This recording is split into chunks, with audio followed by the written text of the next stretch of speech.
महाराजा दशरथ के और महाराजा रघु महाराजा 16,000 नमस्कार दोस्तों, स्वागत करते हैं आपका एक और बेहतरीन वीडियो के साथ। इस वीडियो में हम रिव्यू करेंगे टीवी जगत में चलने वाली सबसे धमाकेदार डिबेट का। तो बिना देरी किए आइए शुरू करते हैं आज की वीडियो। लड़कियां को सवाल पूछा जाती है। मैं अब सिर्फ लड़कियों के पास आऊंगा सवाल के लिए। बोलिए, खड़े होके पूछिए। मेरा नाम अंशु ठाकुर है। मेरा सवाल समाजवादी पार्टी और कांग्रेस से है कि आप लोग यूसीसी का समर्थन क्यों नहीं कर रहे? आपको ये डर तो नहीं सता रहा कि अगर यूसीसी लागू हो गया तो मुस्लिम समाज में जितनी लड़कियां हैं वो आगे बढ़ जाएंगी जो आज दबी हुई हैं? जवाब दे दूं? अब मैं जवाब दे रहा हूं। बताइए। बस जवाब दे रहा हूं। देखिए मैं जवाब, एक मिनट। देखिए, बात हमने ये नहीं कह रहे कि आप यूसीसी मत लाओ। हम इनसे कह रहे हैं आपने यूसीसी में क्या मसौदा तैयार किया? सिर्फ मुस्लिम नहीं, हिंदू, मुस्लिम, सिख, ईसाई, बौद्ध, जैन, सबसे आपने संपर्क किया, बात की, मसौदा लाए। मसौदा है नहीं, चर्चा चल रही है। एक लाइन सुनिए, इन्होंने कहा ना ये लठ वाली बात, जानते क्या है सारी समस्या क्या है कि बेचारे मुस्लिम समाज को ऐसे फंसा फिर मुस्लिम पे आ गए। अब सिख की भी बात होती है। आप कमाल है, मुस्लिम मुस्लिम मुस्लिम। मैं सिख की बात करता हूँ, बौद्ध की बात करता हूँ, हिंदू की बात करता हूँ। कमाल है भाई, ये तो गलत बात है। गलत बात है। आप एक नहीं बता सकते, आपने माइनॉरिटी कमीशन का चेयरमैन बनाया हो गैर मुस्लिम। खैर, तो जानते क्या है, अब उसी के लिए सब लठ लिए खड़े हैं। वो कहते मेरी तरफ आ जा, वो कहते मेरी तरफ आ जा, वो कहते मेरी तरफ आ जा। यानी उसकी बेचारे की हालत ऐसे मुस्लिम समाज की लैला जैसी हो गई है कि वो ये कहते हैं मैं तेरा आशिक पुराना तो देख, वो कहते मैंने गोली चलवाई मेरा कारनामा तो देख, तो वो कहता मेरा खानदानी घराना तो देख। तो मुस्लिम समाज हो गया कि रजिया फंस गई गुंडों में। जी आचार्य जी, ऐसा क्यों है? मैं ये सवाल इसलिए आपसे दोबारा पूछ रहा हूं, ऐसा क्यों है जो कांग्रेस को नजर आ रहा है वो आम आदमी पार्टी को नजर नहीं आ रहा और वो जेडीयू को भी नजर नहीं आ रहा है? ऐसा क्या नजर आ रहा है आप लोगों को यूसीसी में? बड़ी गंभीर मोड़ पर आ गई है बहस।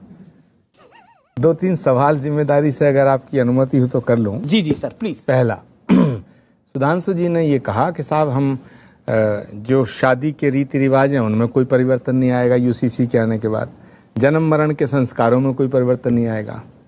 तो मुझे लगता है कि जो सारा लबो लबाब है ये 4 शादियों को लेके है। कुछ हद तक यही समझिए। हाँ, और क्या तो 21वीं सदी में नहीं होना चाहिए। कलीमुल साहब एक मतलब ये अभी भी पक्ष में है। नहीं, 4 शादियों को लेके है हमेश। आप चाहते हैं 4 शादियां रहे? नहीं, मैं तो कह रहा हूं हिंदुओं को हक दे दो, बराबर हो जाएंगे।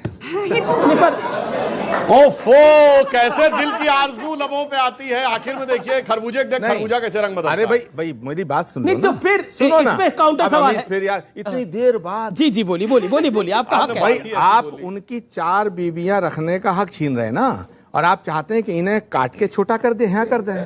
तो भाई उन्हें बड़ा तकलीफ हो रही है, तो हिंदुओं को दे दो 4 शादियां, तो एकता आ जाएगी, समरसता आ जाएगी। नंबर 1। नंबर 2, तो बीवियों को भी हक दे दो 4 शौहर रखने का। दे दो, ये तो बराबर का दर्जा हो जाए। इसमें वहाँ तो क्या तलाक कर देने दो? का भी हक नहीं है इस्लाम में तो। नहीं, भारत को एक फ्री लाइफ जीने का एक तौर तरीका आ जाएगा। नंबर 1। नंबर 2, मैं अपनी बात बाद में करूंगा। पहले अरे भाई सुधांशु जी, अब मैं सवाल कर रहा हूं, जवाब आप जी बताइए। दूसरा बात यह है कि मुझे बड़ी अजीब बात लग रही है कि कलीमुल साहब मुसलमानों का पक्ष रख रहे हैं और सुधांशु जी हिंदुओं की बात कर रहे हैं। कितना बेहतर होता जब सुधांशु त्रिवेदी मुसलमानों के दर्द की बात करते और कलीमुल हफीज हिंदुओं की बात रखते, तो ये असली हिंदुस्तान। मैं तो हिंदुओं की बात कर रहा हूँ, तो असली हिंदुस्तान बना शुरू से कर रहा हूँ। और सुनिए, तीसरा पॉइंट है सुधांशु जी, हम तो मुस्लिम महिलाओं के दर्द की बात कह रहे हैं। सुधांशु जी, इन मुसलमानों के पीछे क्यों पड़े हो? इन्होंने क्या बिगाड़ा आपका? क्या इस देश के अंदर मुसलमान हिंदुस्तानी नहीं है? क्या ये देश इनका नहीं है? क्या इन्हें अपनी बात कहने का हक नहीं है? क्या इस देश की बुनियाद में मुसलमानों का लहू पसीना खून शामिल नहीं है? कैसी बात करते हो? और अभी आपने बड़े शायराना अंदाज में कहा, तो मैं भी कहना चाहता हूं कि देखो रे बदला जमाना तो देख, बीजेपी का अंदाज शातिराना तो देख। और सुधांशु जी वाह, क्या सांसद हैं, आपका ये तौर तरीका शायराना तो देख। इन्होंने जो बात कही जी, बहुत अच्छी बात कही। जिस मुस्लिम का वो कह रहे हैं कि हिंदुओं को भी हक दे दो। हालांकि ये तार्किक बात नहीं है। फिर क्यों नहीं है? वो तो उन्होंने मुझे लगता है तलाक नहीं दिया हिंदुओं को। मुझे लगता है इस्लाम में लेकर तलाक नहीं दिया।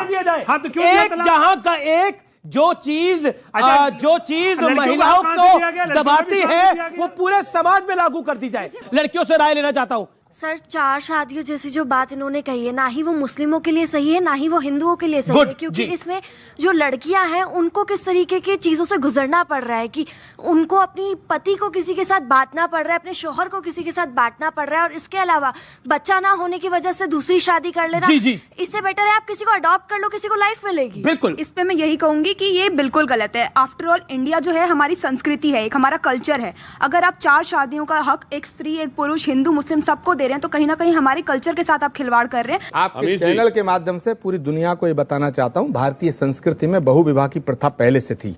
महाराजा दक्ष के 27 कन्या थी, 13 कन्याओं का विवाह महर्षि कश्यप से हुआ, और महाराजा मर्यादा पुरुषोत्तम भगवान श्री राम के पिता श्री राजा दशरथ के 3 पत्नियां थीं।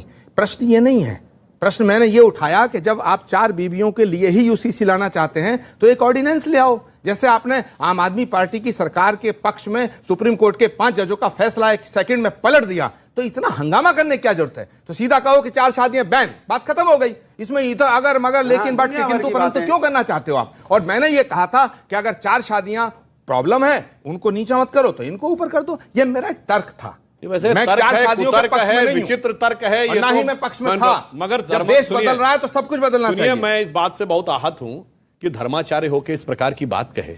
राजा दशरथ के 3 रानियों का मतलब क्या 3 रानियां थी? 10 रथ, जिसने 10 इंद्रियों का रथ रिका, छोड़िए सांकेतिक भाषा की बात है, सांकेतिक दूसरों को भाषा। सुनाना अब सुनिए। अगर धर्माचार्य को भी सांकेतिक भाषा नजर आती है तो धर्माचार्य होने के ऊपर लानत क्या है। तुलसीदास से बड़े ज्ञानी हो और गया? क्या? बिल्कुल मैं इसका बोल रहा मतलब हूं। पूरी अगर रामायण को आपको आप सवाल इसका करेंगे अधिक पता। महाराजा कल दशरथ के के दिन आप और कहेंगे महाराजा कि रघु, भगवान महाराजा कृष्ण की 16,108 रानियां थी। एक शाम की शर्म आनी बात चाहिए आपको, अरे आपको धर्माचार्य शर्म आनी होके। चाहिए। सुधांशु इज्जत की त्रिवेदी जी, बात आपको करते शर्म आनी हैं। वाहियात चाहिए। परे की बात आप रामायण को आप कल के दिन आप कहेंगे भगवान कृष्ण के तुलसीदास को 16,108 को पूरी भारत की अरे वो वेद संस्कृति की को कलंकित ऋचा है। करना चाहते हैं। एक- पता नहीं है। क्या बात करते हैं आप? एक- ये पुराण कहता है, उपनिषद कहता है, वेद कहता है। एक- एक- कैसी बातें करते हैं आप? एक- एक- एक- चलिए, वेद कैसी दशरथ बातें का करते हैं? बताइए। चलिए, एक- पूरी एक- रामायण गलत हो गई। एक- एक- महाराजा एक- एक- दशरथ के एक- 3 एक- रानियां थी, एक- एक करके। कौशल से कौशल्या, कैकेयी से कैकेयी और सुमित्रा। क्या उन्हें आप चुनौती देना अब चाहते हैं? जवाब। तुलसीदास बताइए बताओ। 3 ही क्यों थी, 2 या 4 क्यों नहीं? अरे बोलिए, छोड़िए, धर्माचार्य हो तो बोलो, इसमें मैं जवाब दूंगा। मैं डिबेट बोलिए, करूंगा। बोलिए, मैं 3 ही तो क्यों बात थी? डिबेट करने ठीक है, डिबेट हो रही है, डिबेट हो रही है, डिबेट हो रही है। आप धर्माचार्य हो गए, उल्टी सीधी बात रामायण करने के लगते खिलाफ हैं। बोल रहे हैं। कितनी आप रानियां थी, रामायण के बकवास खिलाफ बोल रहे हैं। एक सेकंड। आप रामायण के खिलाफ बोल रहे हैं। रामायण के खिलाफ आप आप बोल रहे रामायण हैं। के खिलाफ बोल रहे हैं। आप रामायण के खिलाफ आप बोल रहे रामायण हैं। के खिलाफ बोल रहे हैं। भगवान राम ने- आप पुराणों के खिलाफ बोल अरे रहे आप बोल रहे हैं, बेकार की बात करते हैं। बताइए 3 थी, 2 या 4 क्यों नहीं? अब सुनिए, भगवान के 16,108 आप रामायण के खिलाफ बोल रहे हैं। आप रामायण के खिलाफ बोल रहे हैं। आप इतिहास को बदलना चाहते हैं। एक एक पुराणों को बदलना चाहते हैं। एक एक करके एक एक करके ओके चलिए, राम का अर्थ बताइए, दशरथ का, सुमित्रा का अर्थ बताइए, कौशल्या का अर्थ बताइए। बोलिए, कौशल्या का क्या अर्थ है? ओके। और कौशल्या क्या है, सुमित्रा क्या पहले है, तुम केतकी बताओ, क्या है? राजा दशरथ और सुनिए, के 3 सुमित्रा कहीं 2 पत्नी बेटे थी क्यों या है? नहीं थी? अगर धर्म का पहले धार बताओ बताओ, सुधांशु तो जी। बकवास मत पहले करिए। बकवास मत करिए सुधांशु जी। बकवास आप कर नहीं, रहे हैं। आप सीमा में रहिए। आप सीमा में आप रहिए। सीमाओं में कह रहे रहिए। ठीक है, और मेरी आप कमाल थी। आप बताओ, हिंदू राजा धर्म में दशरथ 3 के 3 शादियों का पत्नी थी या नहीं थी? अच्छा, ठीक है। राजा दशरथ के 3 अच्छा, पत्नी मैं- थी। आप रामायण के खिलाफ बोल रहे अच्छा हैं। अच्छा ठीक है, कोई रामायण के खिलाफ नहीं बोल रहा, कोई किसी धर्म के खिलाफ नहीं बोल रहा। मेरा देखिए, निवेदन है शांति रखिए और एक एक करके अपनी बात को रखिए। आप दोनों मेरे सम्मानित मेहमान हैं, तो पता दोनों नहीं क्या वरिष्ठ हैं, उच्च दोनों वरिष्ठ। बातें करने लगे कि 4 बीवियां रख दो, फिर कहने लगे भारतीय संस्कृति में होता था, कुछ भी आए बाय साए बोलने लगते हैं। धर्माचार्य होकर शर्म आनी क्या चाहिए। पुराण में गलत लिखा है? क्या रामायण गलत है? क्या रामायण के सुधांशु जी तुमसे उम्मीद नहीं थी? आप कैसी बात अच्छा कर ठीक रहे हैं?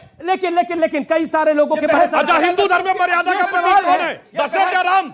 हिंदू धर्म में मर्यादा का प्रतीक कौन है? दशरथ या राम? बोलो, बोलो, मर्यादा पुरुषोत्तम कौन है? दशरथ या राम? राम। तो फिर राम के कितनी पत्नी नहीं? लेकिन क्या लेकिन क्या करने लगे? मर्यादा पुरुषोत्तम राम थे और उनकी एक ही पत्नी थी।